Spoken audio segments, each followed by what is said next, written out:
A long time ago, I used to think my life was already mapped out. You know the script: steady job, family, comfortable routine, a mortgage. In this quiet, nagging desperation, I just couldn't put my finger on. Back then, I thought happiness was a checklist, and I was ticking all the boxes, but I felt hollowed out, like I was living somebody else's life. Do you ever feel like that? My wife and I love to travel, but life got in the way and we took fewer and fewer trips. Between our demanding jobs and commute that took up 12 hours a day to taking care of our son, it left little time to actually live life. I mean, waking up, rushing to get to work, working, rushing back to spend a few moments with our son, bed, and then doing it all over again. Basically, just living for the weekends. Not the healthiest or happiest lifestyle. So we made the decision to quit our jobs and to open up a running store near our house in 2005. Quite a while ago. It was scary at first. We never owned a store before, but we did it anyway. Now the first few years took up most of our time, and we made many mistakes, but we learned from those mistakes and eventually got to a point where we had adequate staff in place so that we could get back to exploring the world and doing what we love. But the great thing was this time, we were on our own timeline, not our bosses, because we were the bosses then. It was liberating. So then it happened. We traveled the world and it was a complete reconstruction of who I am.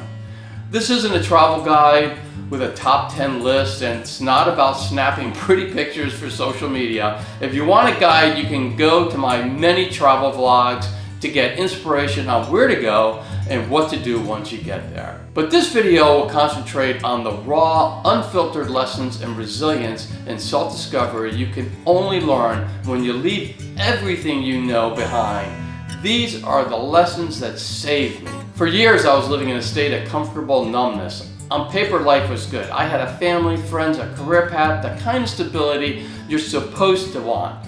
But every year that passed, the feeling that I was just a spectator in my own life got louder and louder. The routine that once felt safe started to feel like a cage. I was haunted by the question, seriously, is this it? The world felt so huge, so full of possibilities, but my own world had shrunk to the size of my daily commute. The decision to leave my professional job and to start the running store wasn't some big dramatic moment. It was a slow burn of 1,000 tiny frustrations. It was realizing my biggest dreams were collecting dust on the shelf I haven't looked at in years. I didn't just want a 2-week vacation that I had to get permission from my boss to take. I needed to break something. I needed to throw a giant wrench in the gears of my life just to see if I can build a new machine from the pieces. So my wife and I quit our jobs and buckled down our budget. We didn't buy unnecessary things and we eliminated the expensive dinners out. Some of our friends thought we were either nuts or courageous, but it wasn't an act of bravery.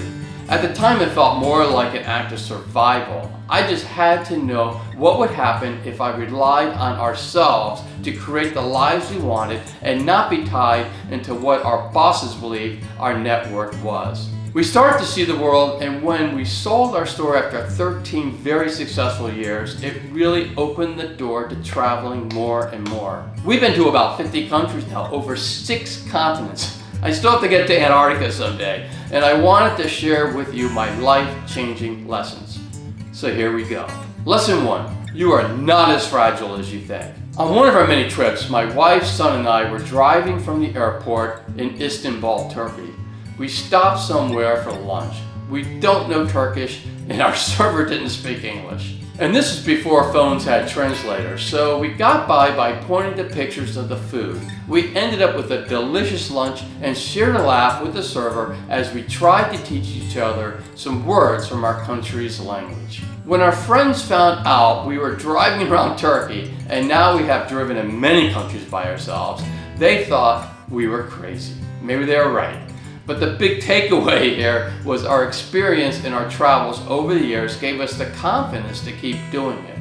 Basically, something shifted. The panic from our first travels faded and was replaced by this weird, focused calm. Over the years, we had the same issues.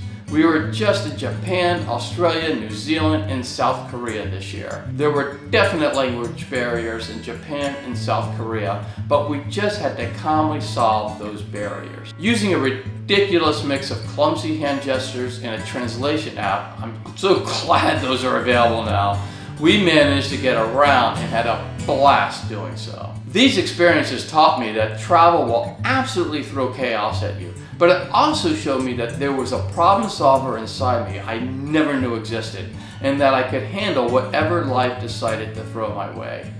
And these skills work more than just traveling. You can use them in everyday life. Actually, now that I live in New York City, where people all over the world live, it really helps because so many different languages are spoken here. Lesson 2 is the world isn't a headline. Before we really started to travel the world, my view of the world was pretty much shaped by news headlines and scary stories from other people. Certain countries were stamped with warning labels, and entire cultures were boiled down to simple negative stereotypes. Travel dismantled those prejudices, one conversation at a time. I learned that the world's kindness is its best kept secret. It took me a while, but the more I experienced the world, it armed me with knowledge against those who would tell me I was crazy to visit certain places. One friend thought I was crazy when he found out my wife Robin and I were traveling to Israel, Jordan, and Egypt on the same trip. Because I heard the fear-mongering before, I asked a simple question that never occurred to me to ask before. And that was, really, so what scary things did you run into when you were over there? A simple question, but I already knew the answer. He never visited any of those countries. In fact, he never left the United States where we lived, and barely got outside of his hometown. He basically never traveled anywhere, but had an opinion of places he's never been to.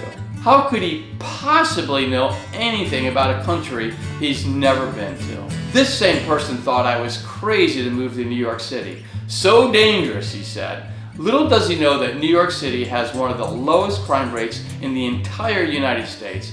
After living here for 2 years, I find it very safe and the people very friendly. And I love the fact that people who live here are from all over the world. Getting back to the lesson, traveling the world completely rewired my brain. It taught me that people at their core are good. It showed me you have to form your own opinions through your own experiences, which builds an empathy that no news report can ever give you. It turns out travel is fatal to prejudice because it replaces fear of the other with the faces and names of people you now call your friends. We met so many cool people on our travels from all over the world, and I say this all the time. We would have less wars, less hate, and a better world if everyone traveled and learned these lessons for themselves. Basically, open these closed minds of people who only know their little speck in the world. This may sound a little tough, and I apologize, but try to think of it as tough love. Lesson number 3 is comfort is the enemy of growth. Look, we're all wired to seek out what's comfortable. I mean, I fall into that at times. But I learned fast that my most important moments of growth always happen just outside my comfort zone. Real transformation doesn't happen when things are easy. It happens when you're challenged, when you're a little bit scared, and you do it anyway. Recently, we did a helicopter ride to a glacier for a hike in New Zealand. Was I nervous? Yes. Did I think of it as one of the most epic things I've ever done in my 64 years? You bet. Sure, we can spend our free time comfortably sitting on a couch watching TV, but remember that we only have one life. And at 64, I'm finding that it can be short. Do you really want to spend it watching someone else's life on TV? Or do you want to live your very best life and experience the world? Your choice. And when I say to experience the world, I'm not just talking about big adrenaline-fueled adventures like the glacier. It's the small things, trying food that looks totally bizarre and discovering a new favorite meal. It was forcing myself to start a conversation with the strangers when my social anxiety was screaming at me to just stay quiet. It was choosing the difficult hiking trail instead of the easy cable car. It was driving to 14 different countries in Europe with just my wife and I a couple of years ago. Okay, maybe that one's not so small. Every single time I pushed my own boundaries, no matter how small, my world got a little bigger. I learned that courage isn't about being afraid. It's about being afraid and moving forward anyway. That willingness to embrace discomfort is a muscle, and the more you use it, the stronger you get. Kick fear in the face and do it anyway. Traveling is an awesome confidence builder. Lesson 5, embracing the beauty of the unplanned. When we first started traveling, we would leave home with a color-coded spreadsheet and an itinerary planned down to the hour. We really thought that having control was the key to a perfect trip. Well, traveling over the years taught us to just let go. My best memories are almost never from the things we had planned. They came from the moments in between. They came from getting lost and stumbling into a hidden courtyard, from a chance meeting that led to an unforgettable night, or from a canceled flight that gave us an extra day or two to explore a city that I was falling in love with. On one of our trips, we scheduled a couple of days in Edinburgh, or is it Edinburgh, Scotland. Little did we know that the Fringe Festival was going on. It was an absolute blast. The Edinburgh Fringe Festival is the world's largest open access arts festival. It's held every August, and it began in 1947 when 8 uninvited theater groups performed adjacent to the official international festival, hence the name Fringe. Over 3 weeks, tens of thousands of performers ranging from comedy, theater, dance, music, circus, opera to children's shows take place in hundreds of venues, from traditional theaters to parks, pubs, buses, and street corners. So this was an amazing surprise, and because of it, we added a few more days there. On another trip, we landed in Liverpool, England on our way to London. We were lucky to hit Beatles Week and had no idea what was going on. The Beatles are one of my favorite all-time bands. Beatles Week in Liverpool is an annual festival celebrating the music and legacy of the Beatles in their hometown. Fans from around the world gather for live tribute bands, special concerts, exhibitions, and tours of iconic Beatle landmarks like the Cavern Club and Penny Lane. The event typically spans a full week in late August, turning the city into a vibrant hub of Beatles-themed festivities. It's a must-visit for both diehard fans like me and anyone curious about the band's cultural impact. So obviously we added a few more days there as well. The point is, as you get experience to travel, you become more adaptable and adventurous. We still have an idea of places and experiences we want to explore, but we also leave extra time so that we can change it up. Now to discuss the transformation, who I am now. The person who came home from these trips is not the same person who didn't travel.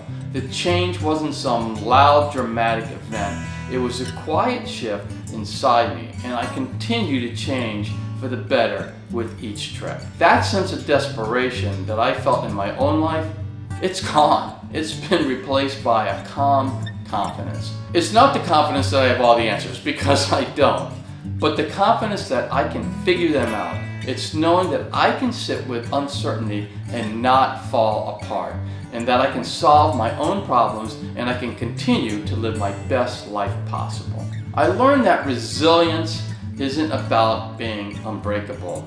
It's about knowing how to put yourself back together when you fall. And believe me, I've fallen many times. I sometimes like to replace the word fail with fall. We all fail at times, but that's okay. And that's why I like to replace the word fail with fall, because if I fall, I can get back up and try again. Same thing with failing. Failing is just a learning tool, and so is falling. And no, I'm not gonna joke about falling and I can't get up. That commercial is a reminder to let me know that I can get back up, and when I do, I get stronger. I came up with a quote a few years ago that I uploaded to a YouTube video on January 2021, and I will share it with you here. Action builds experience, experience builds confidence, confidence destroys fear. Taking action to my travel has helped build my confidence, reduce my fear of new things, and made me a better person. I also learned that empathy is a superpower that connects you to the whole world, and I learned that self-discovery isn't a destination. It's a journey that never really ends. And I love a good journey. Leaving my home for months at a time didn't mean I lost myself. It meant that I finally found the person who had been buried under years of expectations, routines, and fear. I didn't just see the world for the first time, I finally saw myself in it. You don't have to quit your job and open up a running store to have a transformative experience, but I do urge you to take that leap you've been dreaming of, whatever it looks like for you. Step outside of what feels comfortable. The greatest adventures rarely happen in our comfort zones. The world is out there waiting to teach you things you can never learn from a book. And trust me, you are so much more capable than you believe. If the story resonated with you at all, if you ever felt that pull for something more, give the video a thumbs up and subscribe for more journeys into what it means to truly live. And now I have to ask you, what's the biggest lesson travel has ever taught you? Share it in the comments below. I would generally love to read your stories and learn from them. If you want to continue your healthy living journey, 2 videos will pop up and you can click on any of them. And I will see you next time.